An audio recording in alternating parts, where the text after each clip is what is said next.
All right. Let's fix ourselves here. Mm-mm. It's been a minute since I've gone live, huh? I don't know which one has which. Hold on.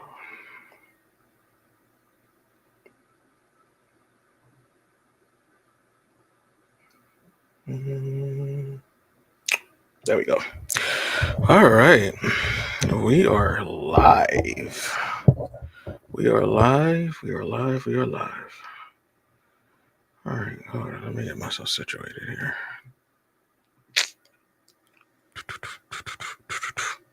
All right. We're live on 4 different platforms today. Welcoming everybody. If you are coming in now, I appreciate you for being here. You guys are truly amazing. I'm also streaming on 2 YouTube channels. So I'm streaming on my King of Self Love page and the Monumental Podcast. We're also live on TikTok on King of Self Love 6, and we're also live on Facebook. So we are streaming from 4 different platforms here. So I do appreciate everybody that's going to be here from all avenues. You guys are truly amazing. My name is Emmanuel Pierre, or you can call me Coach E, Manny, if you know me personally. Um, I am your certified empowerment life coach. That's focused on the discipline and the confidence aspect of mental health, as well as the self-love aspect of mental health. Today's topic today, it's a little heavy one, but it's more so for the adults than anything. We're still gearing in the realm of the childhood wounds and the childhood trauma. But this one, we're gonna take a different route with this one, just because this is a topic I haven't done solo yet. So I want to bring it to the forefront. So the topic today is put the weight down. The topic is put the weight down. Um, and as far as what I mean by that is we're gonna unpack the emotional load that adults carry from childhood and past relationship weights that were never yours to begin with, i.e. soul ties and trauma bonds and all that good stuff. The conversation today is definitely gonna hit a little deep if you're here to watch it. It's gonna hit a little deep once you watch the replay of it, and once I post snippets and how I do. We post snippets and clips of each live stream that we do here. And I'm sure that we're gonna have some responses to these to this live today because it's a hard thing to deal with.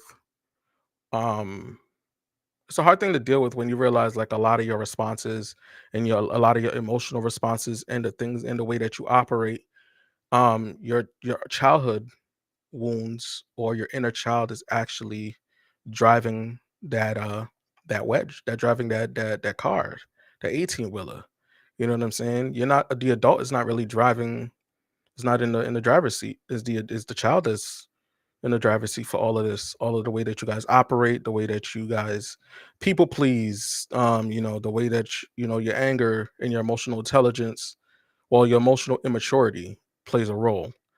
Um a lot of it is leading is being led by your childhood wounds and your inner child. So we're gonna dive into that. So for people that are watching and the people that are gonna watch the replay, I do have a question for you. So the question I have for you today is, what weight are you carrying today that doesn't belong to you? If you can ask yourself that question and answer it as transparent and truthfully as possible, right? We don't want to lie to ourselves in regards to these things. So in regards to in regards to those that weight, what are you carrying today that doesn't belong to you? You know what I'm saying? I'll give you guys a few minutes if you guys aren't in here to actually answer that question. I'm gonna invite some people in here. Do, do, do, do. I think it's a serious question, though. I think it's an important question to ask yourself because we do carry certain weight that's not ours, especially in the aspect of people pleasing, always trying to be there for somebody, always putting yourself in front of in the line of fire to try to be that savior for everybody, right? But we have a tendency to neglect ourselves when we do these things, right? We neglect ourselves in a very high capacity. When we have a tendency to do these things, we don't realize how much we put ourselves last when we're putting so many people first, right? So when asking yourself that question, I know just be as realistic as possible with it, you know. And there's no wrong answer, right? In regards to this, it's just more of a reflection. Um, it really is. And what we're trying to do today with this conversation, with this topic, is releasing emotional responsibilities that originated from someone else's wounds. You know what I'm saying? Trying to rip the portion of what you took from that person away from your actual being, actual from your actual self, from your flesh. That way you're not dealing with it mentally. Tamika, welcome in. You know what I'm saying? Because that right there is a tough one right there. When you're actually taking in somebody else's energy, taking somebody else's trauma, right? Trauma bonding with this person, having all these soul ties. It's a tough one. So just to start with this topic, we're gonna talk about like we're gonna talk about how children absorb blame, right? We're gonna dive into that real quick before we go into the adult aspect of it. Um, if you think about it, right, children don't have the opportunity to blame their caregiver. They don't have the opportunity to hold their caregiver accountable unless that caregiver opens that door or they have an open line of communication where if the caregiver is not doing what's supposed to be done or the parent's not doing what's necessary to make sure that this child is safe, this child is protected or feel protected and loved, then a child really doesn't have that opportunity, right? And the problem with that is that truth is very dangerous for a child, right? So instead of being able to tell the truth or hear the truth, then instead the kids will internalize that it's possibly their fault that the caregiver's angry, or you know in regards to distancing themselves from their child, it has to be our fault, not our child's fault, that is that they're being distant, or the child makes the idea of if they behave better, or they act a little bit different, or they act just as the caregiver wanted them to act, that they will get loved correctly. um Blaming themselves for that false sense of control is it's a little bit more scary than actually admitting the truth and realizing that the caregiver or the people that they're supposed to depend on didn't really love them correctly, or didn't give them enough love. They didn't give that safe love, right? That didn't give that softness that a child deserves, that a child needs in order to operate correctly. Walter, welcome in. You know what I'm saying? So I want to also talk about um how self-blame becomes a survival mechanism.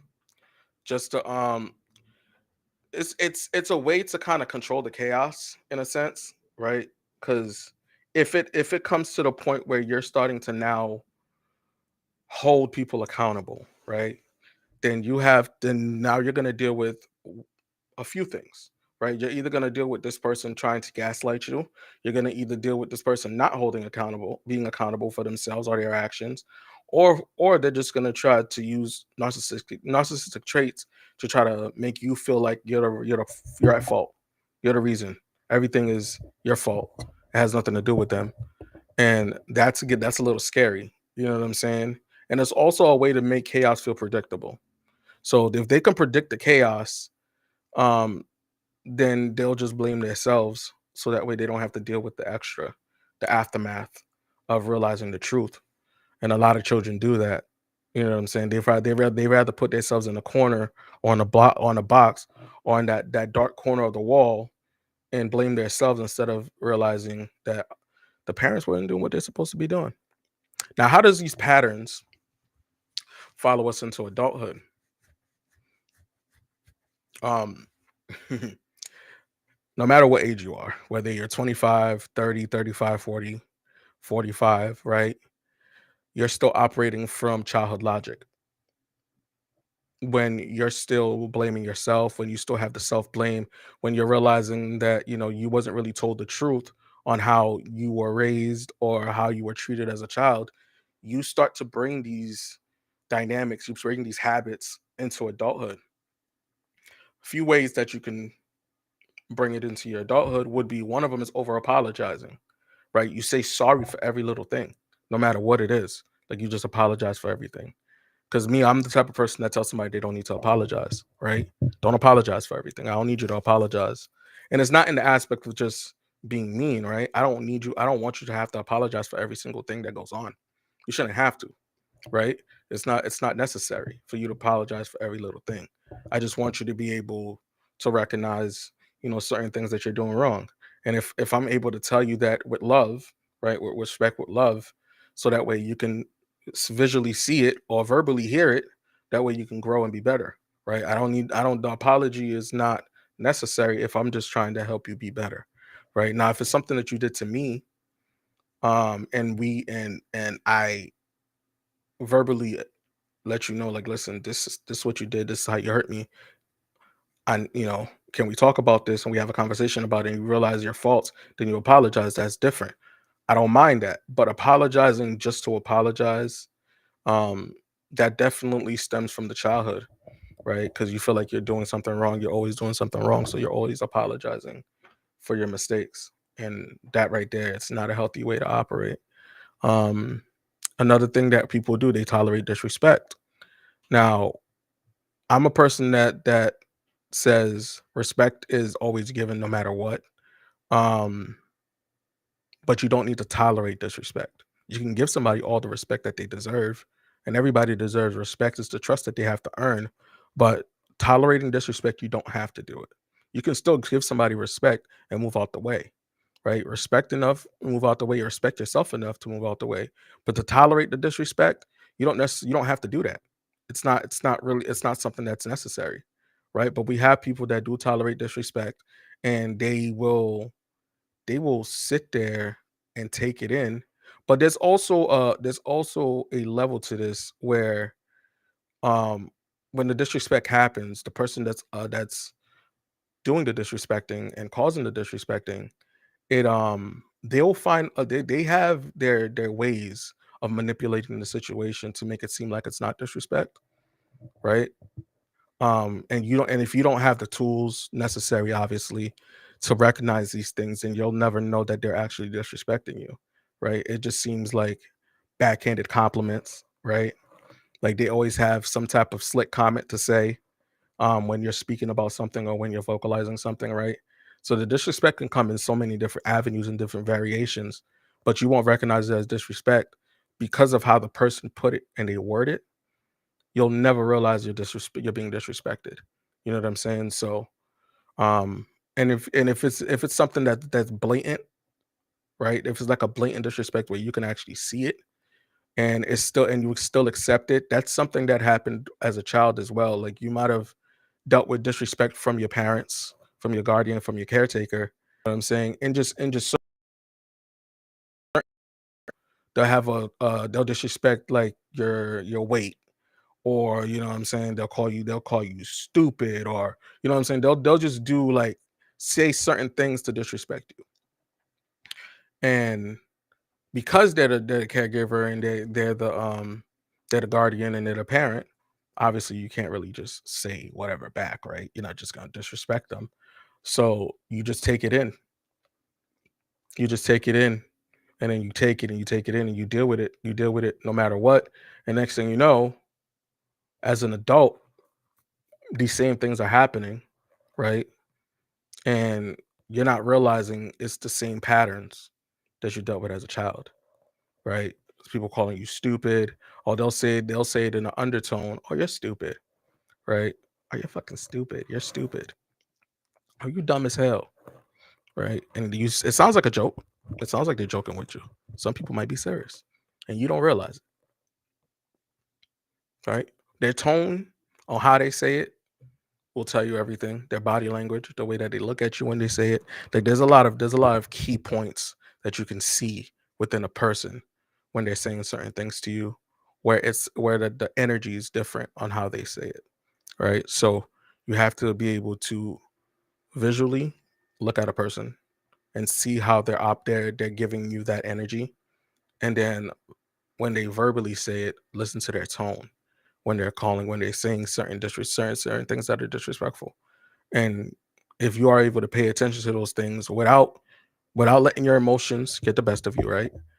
You'll be able to pay attention to how it's being given and how the energy is being put out there, right? Um, Another thing that we do as adults that we also did as children, we shrink our needs. We shrink our needs when we spend so much time being there for everybody. And when I mean everybody, I mean everybody. You know what I'm saying? You will neglect yourself to be there for everybody else but yourself. You'll do everything for everybody. When somebody says jump, you say how high. You know what I'm saying? You'll never tell them no. It's crazy because I just had this conversation with the mother of my kids, and we just talked about this. And I was like, yeah, I mean, it's a real thing. Like we do this. We don't realize how much we neglect ourselves. And you know, it happens when we have these underlying traumas that we don't recognize and we don't take care of. It really trickles down into your adulthood. Like when you know you've dealt with abandonment, right? You dealt with abandonment, and you see other people dealing with the same thing where they're not supported, they're not loved, they're not people don't really rock with them the way that they're supposed to rock with them, right? And they come to you for help. You feel like you're obligated to help them because nobody else is willing to do the same thing. You know what I'm saying? Nobody's obligated or they're not helping them. So you feel obligated to help. So you're not gonna tell them no. You're gonna be like, yeah, sure, absolutely. And then you go help them. And then it becomes a cycle. And then you continue to do it. And then you continue to do it. And then that person, if they're genuine, obviously they appreciate it. But then some people create expectations. Like they're expecting you to help, right? Not expecting the help. Instead of appreciating the help when it's given, because obviously not every time you'll be able to do something for them. They expect you to be like, they expect you to say yes when they ask you for help. Now when you say no, their emotions start to flourish. Like they got a flurry of emotions all of a sudden. Oh, you don't support me. You don't rock with me. You don't fuck with me. Why did you tell me no? I thought you were my friend. I thought you were this. I thought you were that. Da da da da da. Ba ba ba ba ba. They start doing you know, that victimization bullshit, and they try to make you seem like you're the bad person. You're the villain in their story now because you told them no, right? You're the victim. You know what I'm saying? And when it comes to shrinking yourself, there's another part of the shrinking yourself that's really important, which is the nervous system, right? So when you shrink yourself or you shrink your needs, um your body your body associates asking with so I have notes here. So it says you shrink your needs because your body associates asking for more with danger, and your nervous system remembers all the times you were told your needs were too much. So it tries to protect you by keeping you small. So when you were as a child and you asked for certain things, you know what I'm saying? They responded certain ways, like, no, you don't need this. No, I'm not getting you this. No, no, no, no, no. Right? You get a lot of no's, you get a lot of anger, you get a lot of attitude, you get dismissed as a child, right? So when you become an adult and you yourself as an adult start asking people for favors or want to ask somebody about a favor, but in the back of your head, you know, you remembered every time that you've asked for help, you got dismissed or you got told no, or the person said that they ain't got it when they really did because they didn't want to help you. You know what I'm saying? Like those things, they stay there, they're stored in your head. Those are your lived experience, right? We got to keep that in mind. Those situations don't just disappear. That's your lived experience. So you know for a fact that this is happening in real time. You know what I'm saying? And when you actually come across a situation where you actually need to ask for help, you're not gonna do it. You're not gonna do it. You're gonna do the complete opposite. You will do the complete opposite. You won't ask for help. You won't ask for support. You're not gonna do none of that. You're gonna do the complete opposite. You're gonna shrink yourself. You're gonna say to yourself, you're gonna try to figure it out yourself. You're not gonna ask for help because you don't want to get rejected. You don't want to be told no, because then it's just gonna make you feel even worse than you already feel. You know what I'm saying? You're already shrinking yourself as it is. So imagine being told no, right? It's not a good feeling. It's a very uncomfortable feeling. You know what I'm saying? When you genuinely need the help. It's different when if you overstep and you constantly asking somebody for help. But if you genuinely need help and you don't really bother nobody, and then you ask for help, and then the one time that you actually have asked for help, somebody tell you no, that shit gonna hit you. It's gonna hit you hard. And you're not gonna know how to operate it. You know what I'm saying? One of the things that you gotta remember too, like when you shrink your needs, it's because somewhere inside that inner child is still whispering. You know what I'm saying? Don't make noise, don't be a burden, don't upset anybody. You know what I'm saying? And that's the tough part right there, right? Because the inner child's still scared. The inner child is still moving in fear, right? It's not flourishing where it's enjoying the beautiful radiance that it can show, that it can give you, that can show as your adult in your adulthood, right? So we have to be able to break these barriers, break these cycles from childhood. We have to break these barriers. We have to realize that a lot of the stuff that you're dealing with, it wasn't your fault. It's not your fault, right? That you dealt with all of this stuff. It's not your fault. You didn't ask for the disrespect. You didn't ask to be ignored. You didn't ask to be abandoned. This is not the things that you asked for, right? One, you didn't ask to be here. So let's put that out there, right? James, welcome in. Thank you. You didn't ask to be here. So let's be honest. Let's put that out there, right? Can we all agree on that? Like any of us that are here on this earth that's dealt with trauma, that's dealt with all this pain and all these things, we didn't ask to be here. You know what I'm saying? Like we didn't ask to be here, but we're here. And it is our parents' responsibility when we're younger to teach us the things that they need to teach us so that way we'll be able to operate better. But unfortunately, we have certain situations and certain circumstances where that wasn't the case. So I'm gonna be honest with you. It's painful to hear, and it's not an easy thing to hear, but it is our responsibility to heal from it, right? It is our responsibility to heal from it so that way we don't move into our adulthood um thinking that the way that they operated with us is okay. The things that we're shrinking ourselves down to act like, which is the child, the inner child, the fear of like the plan you told me and your kid. Yeah, yeah, yeah, yeah, Jay. Absolutely. Yeah, yeah, exactly. You know what I'm saying? Like there's many ways to do it. If you wanna really operate correctly with your children, be open with them, right? Or start the process of healing. Start the process of healing. You know what I'm saying? Be prepared to do that. Like let's start the process of healing. Let's get you the help that you need so that way we can break these cycles and break these chains cuz it's important. You know what I'm saying? All of this is important. You don't want to have to, you don't want to have to act like the neglect and the anger and the irresponsibility is your fault. That's not your fault. You dealt with a lot. You know what I'm saying? You struggled with a lot. A lot of stuff we're ignoring it because we thought it was okay. Think about that. We thought the way that they were raising us was okay. We thought everything that they were doing was okay. You thought that how they treated us was really love, and it wasn't. It wasn't love. And I'm not telling you to be angry at the person that raised you. I'm just trying to have you see the perspective that you're missing, right? We're missing the other side of it. They did what they could with what they had. doesn't mean that there was certain parts of your life that wasn't damaged in the process.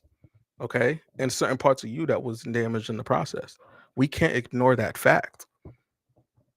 We all deal with trauma. We all have traumas and triggers that we've dealt with that shows up as an adult from our childhood. We can't ignore that. I don't ignore my triggers and traumas. I used to. I no longer do. I no longer do. I fight with them daily. I fight with them daily. It's an everyday process for me fighting with these things. All right. That's like battling with my demons. Okay. There's the little Emmanuel that's all happy, you know what I'm saying, playing with all his Power Ranger toys and his Matchbox trucks, and you know what I'm saying, and y'all know the little big um yellow them little bit yellow big trucks that they used to have when we were kids. Yeah, that's the happy Emmanuel playing with all of those games, all of those toys, and watching TV and watching Barney and all these good things and playing video games with his cousins. And then there's little Emmanuel on the other side that recognized certain things and realized things wasn't right. And it took me until I was an adult to realize that. And I'm not saying that I had bad parents. I didn't have bad parents. I just there was just certain things that just they didn't do correctly. You know what I'm saying? Without them realizing it. And I didn't, as an adult now, I don't have to vocalize it. I'm just working on being better from it. You know what I'm saying? So that way my kids don't get the same treatment, or I don't treat my kids the same way, because it's not fair to them if I do that. You know what I'm saying? It's not fair to them at all. Um, what else do I got for you guys? I got quite a few guys. I got quite a few things for you guys today. Um, so we talked about how it shows up in your adulthood. One of the things I do want to talk about, I talked about the over apologizing and the people pleasing and the fear being too much. Um, and the difficult of receiving help or love. We talked about that as well. And the trust issues. I think I covered that last week, if I'm not mistaken. I covered that last time I went live in regards to the trust issues. But just to kind of bring it up a little bit, right? In regards to your trust issues, it becomes it trickles down to not just your relationships, like your romantic relationships, your friendships, you at work. Like you have trust issues with everybody. What's up, Mika? Welcome in. What's up, bro? I see y'all. You got trust issues with everybody, right? Because of the things that you dealt with as a child, because of the neglect, because of the lack of love, the lack of being seen and being supported, right? Your trust issues is definitely a problem for you as an adult, because as a child you didn't get taught these things. Hey sis, you didn't get taught being trustworthy or people being trustworthy in your life. Excuse me. So you don't trust people as an adult. You walk on eggshells with a lot of people. You don't you when you're actually around individuals, instead of being calm and not walking on eggshells, you're tense, your body's tense, your energy's off, right? Like you can't you rather just be alone than deal with anybody, right? You isolate yourself when you have trust issues. You don't want to be around nobody, right? You second guess everything. You're overthinking everything when you have trust issues, right? What if this person does this? What if this person does that? What happens if this is what happens in this situation? Like, how do I operate? You know what I'm saying? You get a lot of these things. Thank you, babe. Appreciate you. Um, so yeah, like you deal with a lot of this stuff. Okay. Um, Hyper independence. You say that you don't need anybody. You act like you don't need anybody. You say that you don't want nobody to help you. You can do this by yourself. You can do everything by yourself. You can pay your own bills. You can take care of the household. You can do all of this stuff by yourself, right? You don't need anybody else to do anything for you. You can go traveling by yourself. If something needs fixing in the house, you know what I'm saying? You can get it fixed. You can get it done yourself. You don't want nobody to help you. You don't want none of this. You don't want none of this, right? You don't want none. You don't want no assistance from anybody. Hyper independence is a dangerous game to play, because you're forcing yourself intentionally and unintentionally, right? Unknowingly and knowingly to be alone.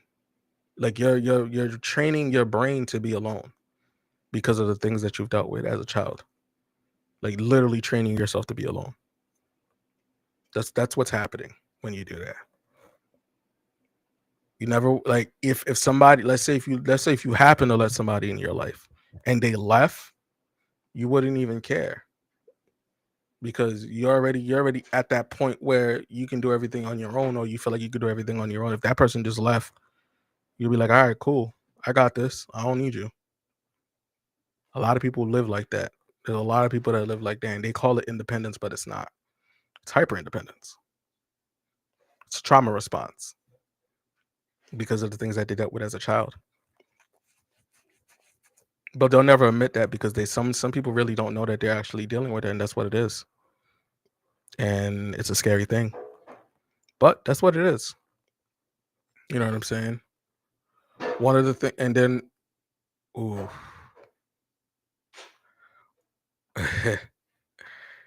Yeah, let's break that down. So I the last one for that segment, over functioning in relationships. What does it mean to overfunction? It's when you constantly take more emotional, mental, and practical responsibility in a relationship than the other person, to the point. Thank you. To the point when when you start managing their feelings, reactions, tasks, and healing, often at the expense of your own well-being. Pretty much, you're putting yourself last in your relationship. You're taking on their emotions, their responsibility, their everything, and then also you're also taking on your everything, right? And then you have to be able to function regularly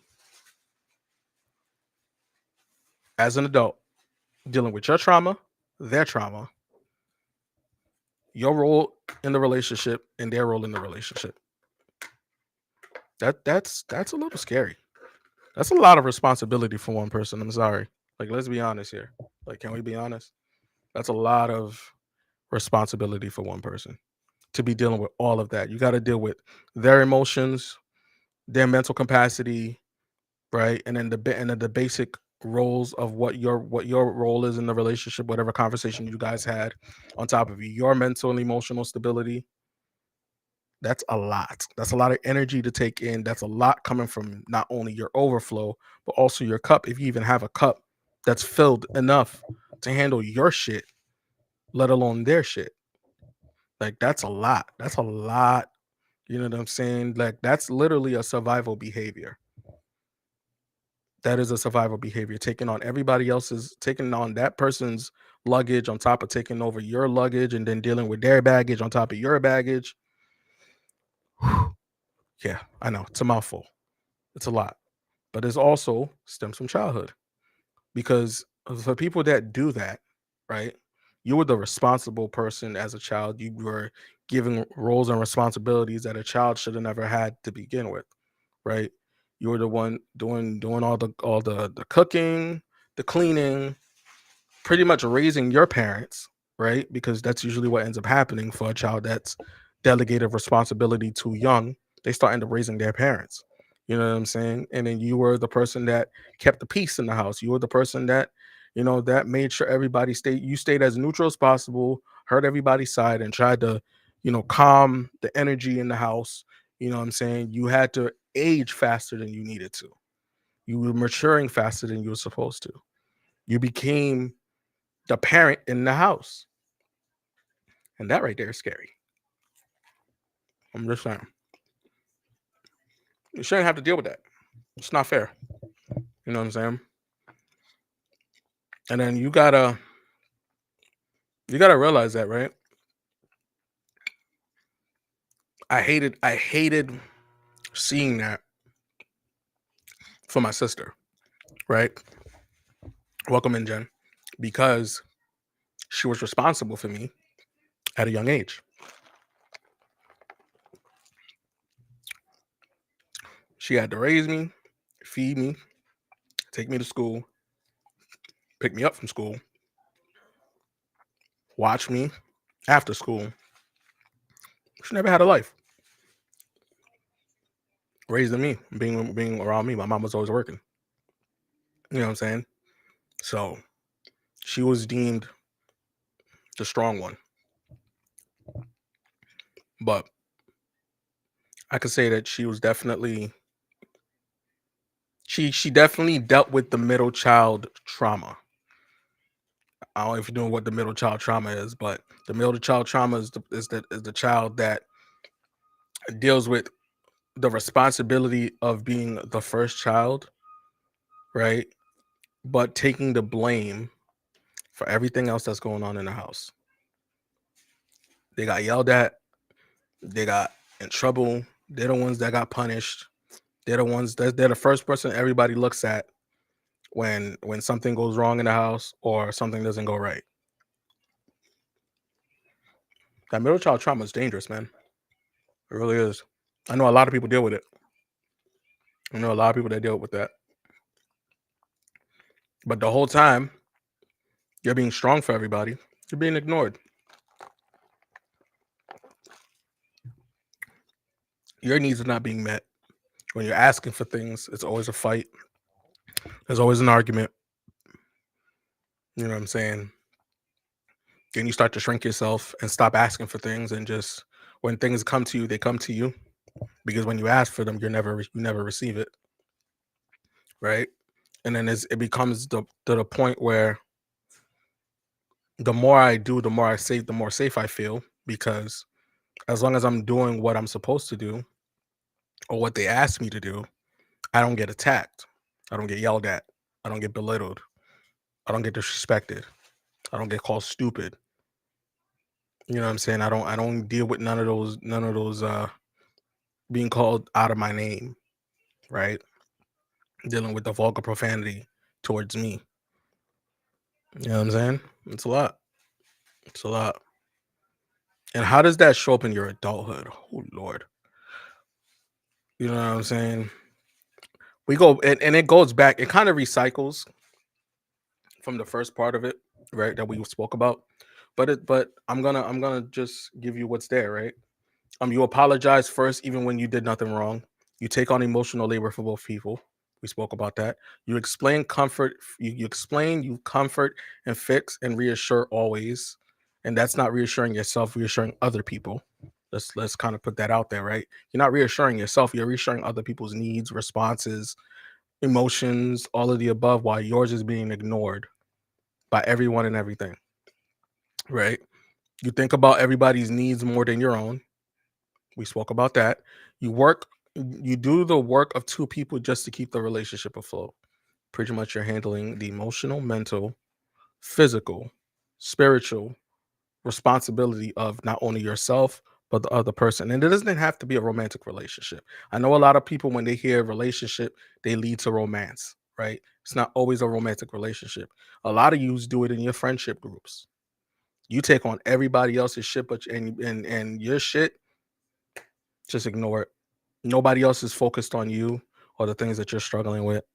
But they will be there the moment that you ask for they ask for help or they ask for support and you jump at that chance of helping them, they're gonna take it. They're not gonna say no. Well, who would though? Let's be honest. Right?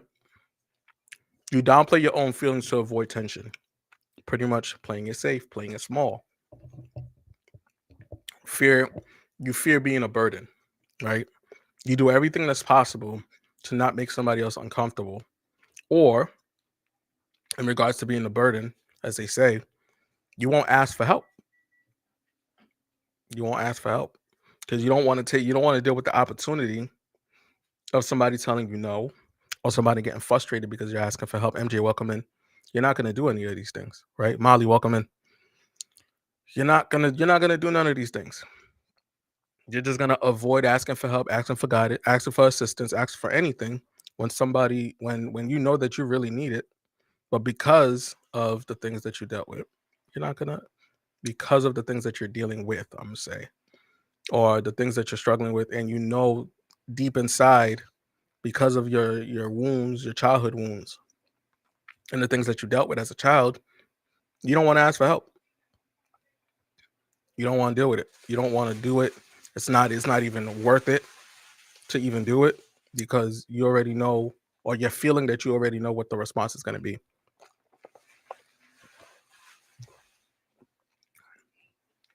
One of the things that's see, we spoke about this too.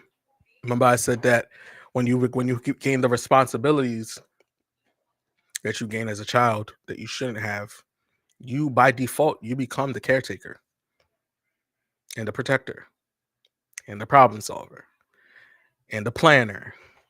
You become all of these things, right? And it doesn't even sound too bad, right? It doesn't sound bad, right? Because it's like skills and things that you can learn that you can have as an adult. But as a child, when they say stay in a child's place, you should be able to stay in a child's place. That means everything. That means you shouldn't be having to take care of the household at 10, 11, 12, 13 years old. You shouldn't be changing nobody's diaper at 14, 15. That's not your kid. You shouldn't be doing none of these things. You shouldn't be having to babysit little brother or little sister or your cousins so that way the adults can go do adult shit. Shouldn't have to do none of that. But that's what you did, right? You became a parent without realizing that you were a parent. None of that stuff should have been your responsibility, but it was, and it happened. And I'm empathizing with you guys. I understand that this was a normalcy to you. You felt like this was normal, so you felt like this was okay, but it wasn't. None of this was okay. Not even a little bit, right? The more that the quicker that we recognize that, the quicker that we can start asking for some help, the quicker that we can start healing from certain things, right? And moving forward to becoming better. We can't ignore these things. So, my thoughts to you guys as we're starting to close this up, you know what I'm saying, is put the weight down. Put the weight down. It's okay. There's nothing wrong with putting that down. It's no longer your responsibility.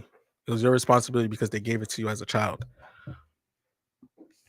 But as an adult, it's no longer your responsibility because it costs you a lot of things when you're continuing to hold on to the weight that your inner child had to deal with your caretaker, guardian, parent, right? It leads to the emotional exhaustion. Like you're always on go, right? You have to always be on go. You always have to be doing something, right? You know what I'm saying? Like everything that you do, you almost get nothing back, right? So you build resentment towards people because you're not, it's not reciprocated the things that you're doing, right? You want everybody, you're expecting something to be reciprocated back every time you do something for somebody, but 9 out of 10 times you get nothing back, right? You're always performing, right? Because you're emotionally you can never get close to anybody because you're constantly performing for love. So you spend more time performing than actually being able to let your guard down and show some level of emotional closeness with an individual. You don't get the opportunity to do that because you're constantly performing for somebody, whether it's a friend, a family, a romantic partner, work. You're always performing for somebody, but you don't perform for yourself though. But you perform for everybody else. You know what I'm saying? Just be mindful of a lot of these things, right? You really lose your identity. Like your identity is you become a people pleaser. That's what your identity is. Once you continue this cycle, you become the people pleaser. You become the person people rely on, right? You become that person that everybody calls every time they need something, right? And you can never tell them no, right? That becomes your identity. The person that's holding everybody together, hold everybody's shit together, except your own stuff. But you hold everybody else's stuff together. Everybody's living life. Everybody's doing good in life because you made it possible for them to do so. But while they're living life, you're drowning and you're struggling and you're bleeding mentally, emotionally. You're struggling because nobody's there for you the way that you're there for everybody else. If I'm lying, I'm flying. You know what I'm saying? So how do we start the process of becoming better? How do we start the process of becoming better? Awareness is the first step. Recognizing the patterns, recognizing the habits, recognizing the things that you're doing that's not for you, but for everybody else. Seeing these things in real time and taking mental notes, physical notes, audio notes, however you want to take the notes, journal it, right? Take notes of these things that you're recognizing, right? Pay attention to your viewpoint, your POV, as everybody wants to use out here. Pay attention to your POV on how you deal with individuals, how you operate with somebody, right? And see how many times you put yourself first versus how many times you put them first, and see what that looks like, right? And then write it down. Now, if the list becomes you're putting them first more than you're putting yourself first, then we got to fix that. We gotta go down the rabbit hole on why. Well, we know why. We just talked about it. We just dived into it a little bit, right? We know why. So the moment that you start recognizing certain things, and the awareness is there, right? We can't ignore it, because once you ignore it, you're choosing it. Remember that. You know what I'm saying? Allow people to be responsible for their emotions, for their growth, for their discipline, for their actions, and their consequences. It's not your responsibility to deal with nobody else's stuff. I was gonna say shit, but stuff. You know what I'm saying? It's not your responsibility. Let them handle their own shit. The answer is no. Simple, right? No is a complete sentence. And once you say no, it is not your responsibility to deal with the emotions. You know what I'm saying? As long as they're not putting their hands on you, then you're good. As long as they're not putting their hands on you. The moment that they do that, you already know what to do. You know what I'm saying? You already know what to do. But it is not your responsibility to deal with anybody's growth, emotions, discipline, actions, or consequences. Thank you, spiritual. How you feeling today? You know what I'm saying? And stop being guilt. Stop feeling guilty when you say no. What you feeling guilty for? Thank you for the TikToks. What is you feeling guilty for when you say no? No is a complete answer. It's a complete sentence. It's just no. There's no guilt behind it. There should be no emotions behind the no. The answer is no. You know what I'm saying? Don't allow anybody to manipulate your no. Period. Point blank. What's going on, bro? Welcome in. Don't allow anybody to manipulate that no. Please don't. Don't let them make you feel guilty because you said no. Because they will. Oh, I thought you was my friend. Thought you had my back. You said that I can come to you anytime I need you. First of all, can we talk about that for a second? Can we talk about that for a second? Can we not say that phrase to people anymore? Let's from now on, let's stop saying that. You can come to me anytime you need me. I'm always gonna have your back. Cause you know damn well that's impossible, right? Because we all got our own shit to deal with. We all got our own stuff to handle, right? So there's not every moment and every time that you're gonna be able to be there for somebody.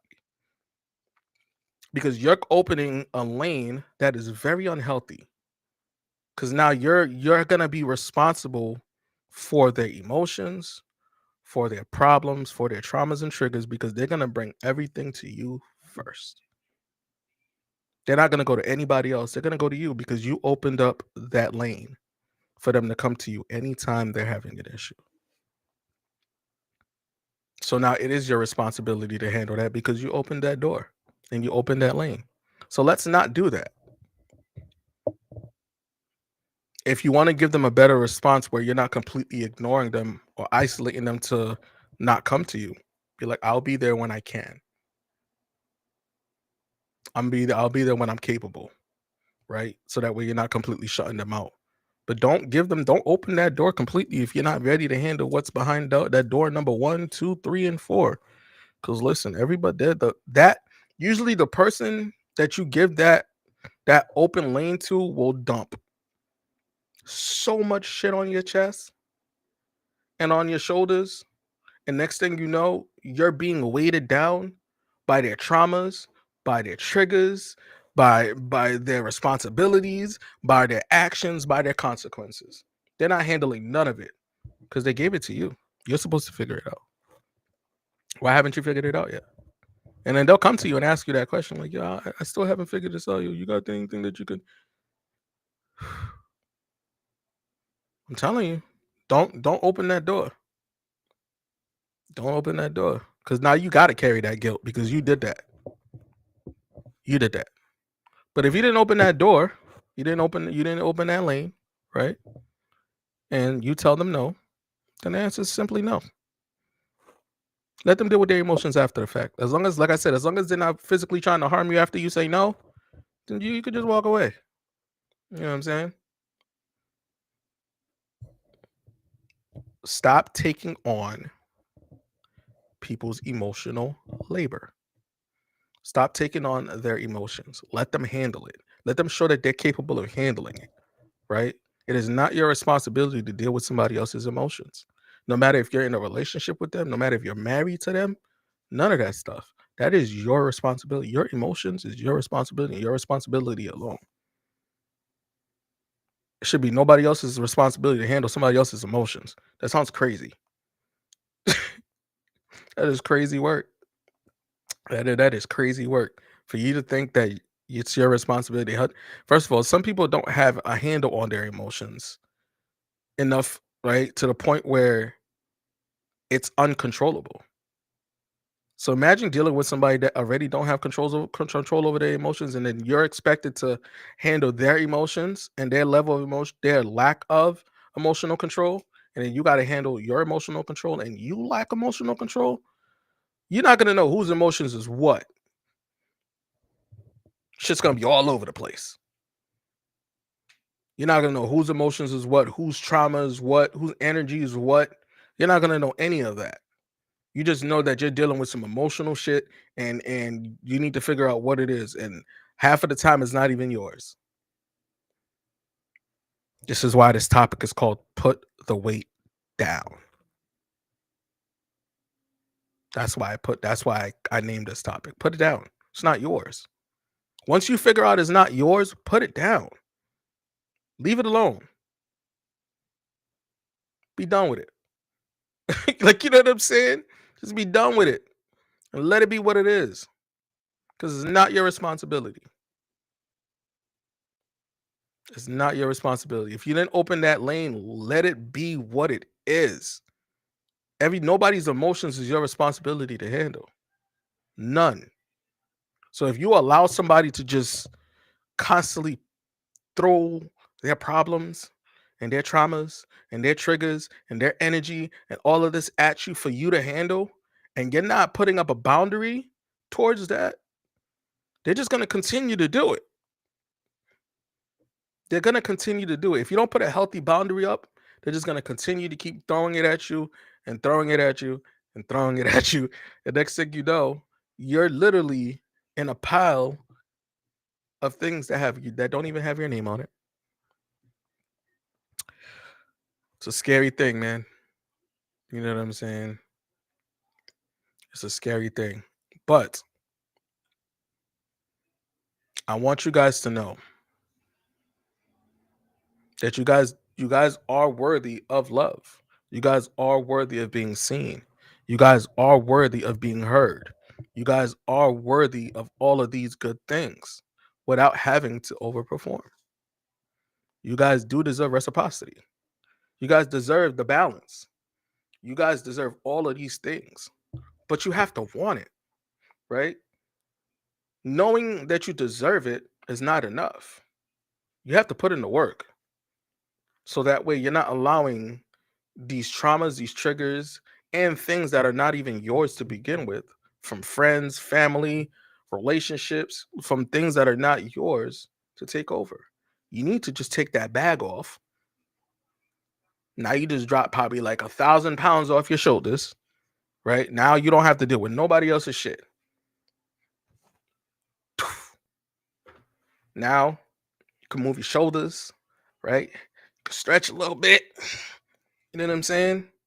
Shadow box, do whatever you got to do because now you don't have all that weight on your shoulders. Feels good, doesn't it? All right. For the people watching the replay, right? I want you to try that. Just drop the bag. Drop the bag, stretch it out. You know what I'm saying? Get that energy back in your shoulders. You know what I'm saying? It's worth it. It's worth it. It feels good. It feels good. Because at the end of the day, you know what you deserve. You know what you deserve. I'm not going to tell you don't know. You know what you deserve. But because of the things that we dealt with as a child, we feel like we don't deserve it. But you know that you do. But that's why it's time to heal. As my brother Derek always says, got to sit down and heal. Time to focus on you. You need to go through that healing journey. And I got the coach for you. I know coaches that can help you with it. I know a coach that can definitely help you with it. We can go through that process. And he's one person I trust with anybody that I send to him. 100%. You know what I'm saying? I'm gonna tag him in this video, in the replay of this video on Facebook, and I'm gonna tag him on TikTok. And then I'll add him on the YouTube description so you guys can go follow him on YouTube. But he'll help you. He got you. You know what I'm saying? And when he helps you with that healing journey, right? And you guys finally get the tools to navigate those things, then you come to me and I'm going to teach you the discipline and the confidence to have utilizing those tools, right? And then we're going to dive into understanding how important it is to really love yourself, right? To show you what self-love really looks like. And I'm not talking about self-love in the aspect of getting a haircut and go and get your hair did and go and get your nails did, you know what I'm saying? Or going to eat by yourself. No, we're going to go a little deeper than that. We're going to understand the dynamic on how important self-love truly is. And when you're done, you'll be able to operate without feeling guilty on putting yourself first. So, with that being said, in a world full of negativity, make sure y'all choose love and love on purpose. Keep life simple. Love is the glue. Respect is the flavor. You dig, you dig, you dig. Make sure y'all live within your value energy. And I pity the fool who doesn't mind their mental. Peace.